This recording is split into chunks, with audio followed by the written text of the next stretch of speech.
I'm 14 years old and I'm watching anime, and suddenly I get the idea that I will learn Japanese.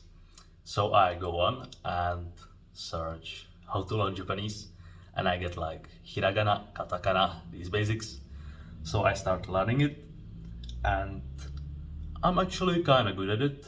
I learn how to read the characters and remember them.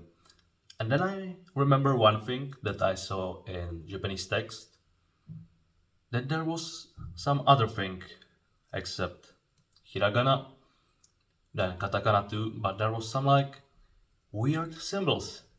And of course, as you already know, it was kanji.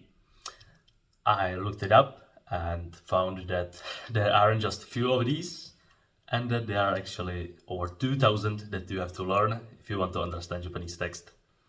Firstly, I didn't even believe it, but when I did, I had to accept either I will stop learning Japanese or I will just suck it up and go for the kanji.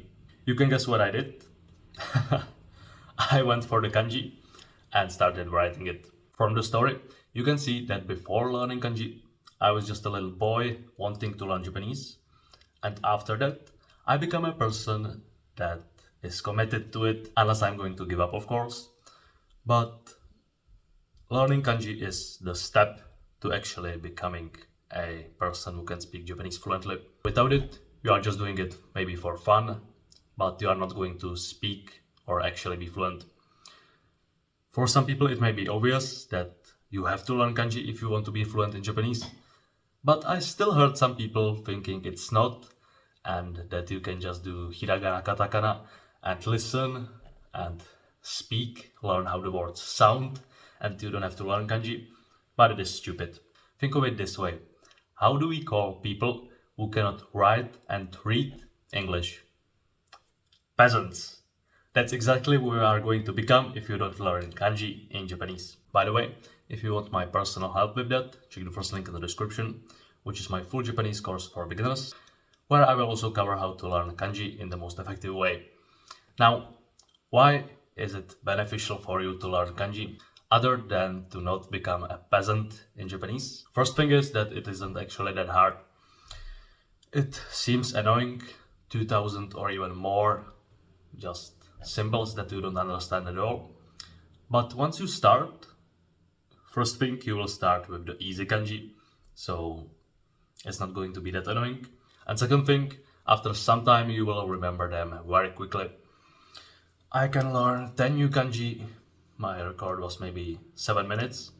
To the point I remember them. If you asked me the same day, put it in front of me, I would be able to write them all. Of course, you have to revise them, but 7 minutes is basically nothing. And this wasn't the easy kanji. This was the kanji of the hardest level and one, which have usually a lot of more strokes and are a little bit nonsensical. They are basically kanji for everything in Japanese. But once you remember them, you will have it a lot easier. Once you remember kanji, learning Japanese will become twice or even thrice as easy. When you want to learn a new word, you will see the kanji in it, and you can already know the context of the word. Some words are also just one kanji. So for example, mizu, water, is just one kanji you learn as one of the first, and you already know the word. With learning kanji, you should also learn some vocabulary, but even if you don't, you will learn it way faster than a person who doesn't know kanji. It will be twice as hard to remember words in Japanese when you don't know the kanji that are inside of it, because there are many different words that have the same sound.